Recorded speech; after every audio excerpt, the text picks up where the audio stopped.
Yes, the National Electrical Code allows 4-inch PVC Schedule 40 or heavier conduit to be installed within exterior walls.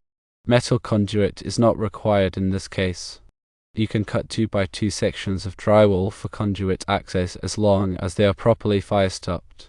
To maintain the fire rating of the drywall, you must fire-stop the openings around the conduits using approved materials. Examples include caulk with fire stop, also known as fire-rated caulk, putty pads and fire stop collars. Here are steps to ensure fire stopping compliance. Firstly, cut the drywall sections as needed.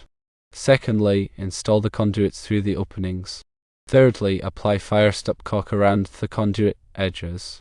Fourthly, install putty pads or collars over the caulk for additional protection. Fifthly, smooth the caulk and putty pads to match the surrounding drywall. By following these steps, you can provide access to the conduits for cabling while maintaining the building's fire rating.